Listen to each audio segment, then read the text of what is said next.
Hello guys, कैसे हैं आप सभी लोग। I hope all are fine. That's today story Aditi. आज की जो कहानी है आदिति नाम की लड़की की है जो कि कोलकाता की रहने वाली थी। और ये जो घटना थी आदिति के साथ बेंगलोर में हुई थी, क्योंकि वो अपनी पढ़ाई के चलते बेंगलोर आई थी। बेंगलोर एक ऐसी जगह है जहाँ पर काफ़ी बड़े बड़े ऑफिस हैं, काफ़ी बड़ी बड़ी यूनिवर्सिटीज़ हैं और काफ़ी लोग वहाँ पर जॉब करने आते हैं, क्योंकि कंपनियों का बहुत ही ज़्यादा महत्व है बेंगलोर में। तो ऐसे ही आदित्य भी अपनी पढ़ाई के लिए वहाँ पर आई थी। आदित्य जब वहाँ पर आई तो तब वो अकेली थी, लेकिन धीरे धीरे उसकी बोलचाल हुई।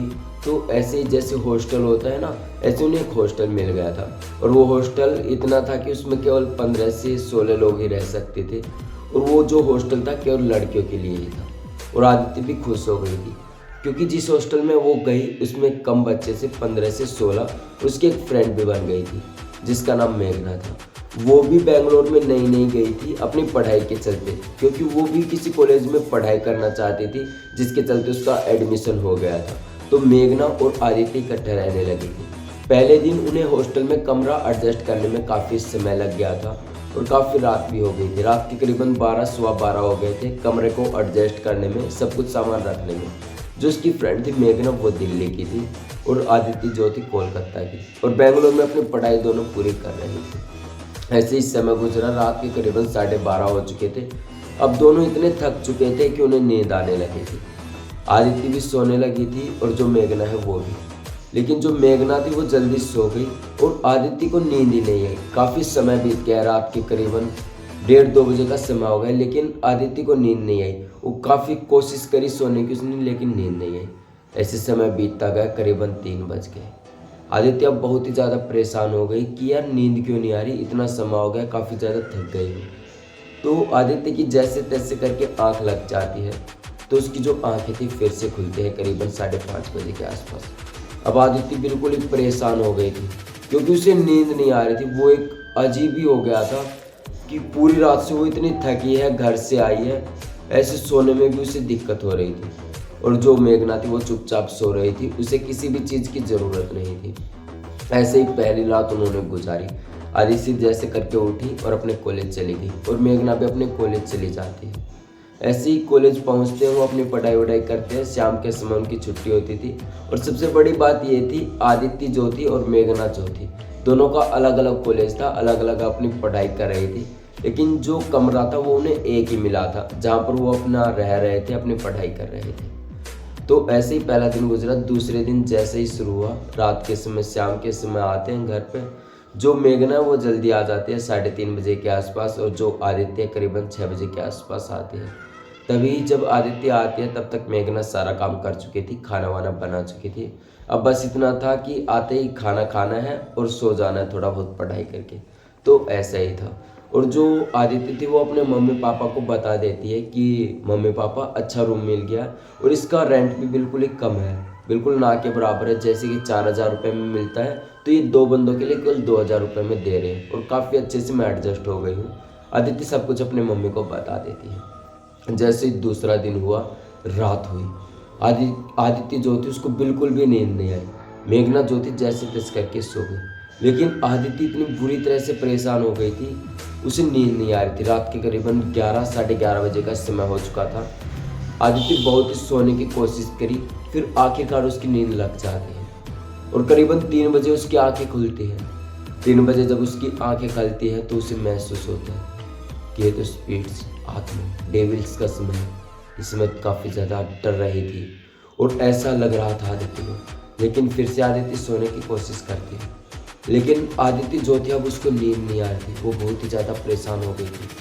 और सबसे बड़ी बात ये थी, जो मेघना और आदित्य थी वो दोनों कमरे में लाइट को ऑफ करके सोती थी, क्योंकि वो नहीं चाहती थी कि उनकी लाइट जो थी, नींद जो थी डिस्टर्ब हो।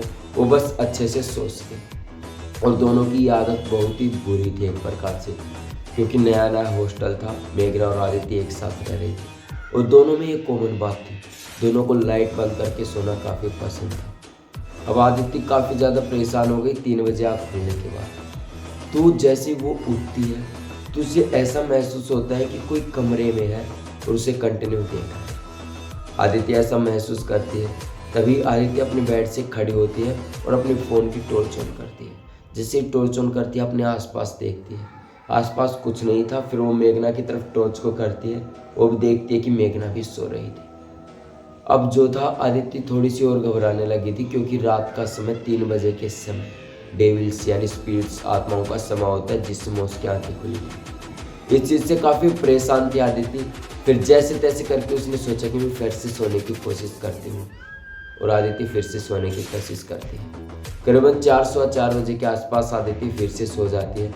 अब उसकी आंखें सुबह खुलती हैं 7:15, और जैसे तैसे वो उठती है। तब तक जो वो थी घर अपने कॉलेज जा चुकी थी, मेघना जो थी अपने कॉलेज जा चुकी थी, और आदित्य अपने तैयार करने लगे थे सामान की, ये सामान ले जाना, ये नहीं ले जाना। जैसे तैसे करके वो भी कॉलेज पहुंच जाती है। शाम के समय जब वापस आती है तो मेघना देखती है कि जो बाथरूम है उसका नल ऑन था, वहाँ से पानी निकल रहा था कंटिन्यू। तो उसको ऐसा लगा कि शायद जो आदित्य वो नहा रही होगी या फिर कुछ काम कर रही होगी। तो कोई नहीं, मैं थोड़ी देर इंतज़ार कर लेती हूँ। और नीचे जाकर उनका एक खाना वाने की वो चीज़ थी, ग्रोसरी दुकान, जहाँ पर चिप्स वगैरह वगैरह थोड़ी बहुत चीज़ें मिलती हैं, वो ले आती हूँ। तब तक वो जो थी आदित्य नहा के बाहर निकल लगी। लेकिन जब वो बाहर आई, जब वो ऊपर गई मेघना, तो जो बाथरूम थी उसमें सब कुछ आवाज़ आना बंद हो गया था। अब उसने सोचा कि वो कहीं काम पे बाहर चली गई होगी, इसलिए मैं कुछ थोड़ी बहुत देर पढ़ाई कर लेती हूँ। तो मेघना जब पढ़ाई करने बैठती है तो आदित्य बाहर से आती है, और जब वो बाहर से आती है घर के अंदर, जब उसके पास पहुँचती है तो उनमें आपस में बहस हो जाती है। मेघना कहती है कि यार तूने नल क्यों खुला छोड़ा, ये ऐसा नहीं छोड़ना चाहिए था, ऐसा सही नहीं है यार। आदित्य कहती है कि भाई मैंने नहीं छोड़ा, मैं नहीं जानती कैसे हुआ। वो दोनों लड़ाई करने लगती है, और उस रात वो बिल्कुल कोई भी बात नहीं करती, और ना ही आदित्य मेघना का बना हुआ खाना खाती है। उस समय दोनों चुपचाप सो जाते हैं, और सोने के बाद जैसे ही सुबह उठते हैं वो दोनों आपस में डिस्कस करते हैं, क्योंकि आदित्य को एक ऐसा भयानक सपना आया था जो उसने कभी सोचा नहीं था। आदित्य जब सोई, रात रोज की तरह आदित्य को नींद नहीं आई। करीबन 11:30 बजे आसपास उसकी नींद लगी। फिर वो ऐसी जब उसे नींद पूरी ली, उसे एक बहुत ही भयानक सपना आया, क्योंकि जिस कमरे में वो रह रही थी, ऐसा लग रहा था वो जो सपना था रियल में बहुत ही हकीकत था, और मजाक में बिल्कुल जीरो। कि जो उसने सपना देखा, ऐसा लग रहा था सब कुछ उसके सामने हुआ। क्योंकि आदित्य ने देखा एक लड़की जो कि बाथरूम में रो रही है, और अपना हाथ जो है ब्लेड से ऐसे काट लिया। चारों तरफ खून ही खून बिखरा पड़ा है, बाथरूम में खून खून हो चुका है, और वो जो खून के हाथ थे वो उस लड़की ने अपने मुंह पे ऐसे लगा लिए, जो बिल्कुल खून से लथपथ हो चुकी है, और एक तरफ से अजीब सी डरावनी लग रही है। आदित्य को ये सपना आया, और आदित्य काफ़ी ज़्यादा डरी हुई थी। आदित्य को ऐसा लग रहा था कि जब वो लेटी हुई है तो उसके शरीर पर कोई बैठा हुआ है, और उससे उठा नहीं जा रहा। हमारी हरियाणवी भाषा में दोस्तों इसे दबा हुआ कहते हैं, यानी कि आदमी का कुछ चीज़ काम ना कर पाए, शरीर और एक जगह ठहर जाए।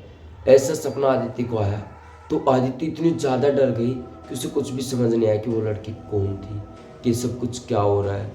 उस लड़की ने इतना डरा दिया था, आदित्य कुछ कर ही नहीं पा रहे थे। और वो जो लड़की उसने देखी सपने में बुरी तरह से खून से लथपथ थी, और अपना ब्लेड से ऐसे कंटिन्यू हाथ काट रही, और जो खून नीचे गिर रहा था उसे उठाकर ऐसे मुंह पर लगा। आदित्य ने जब ये सब कुछ सपने में देखा तो वो काफ़ी ज़्यादा डर गई, और जैसे तैसे करके वो जब उठी तो बहुत ही ज़्यादा वो थी। तो उसने सोचा कि ये सारी बातें अपनी रूममेट जो मेघना है उसको सब कुछ बताऊंगी, और मेघना से शेयर करूंगी कि इसमें बात क्या है, पूरा मामला क्या है।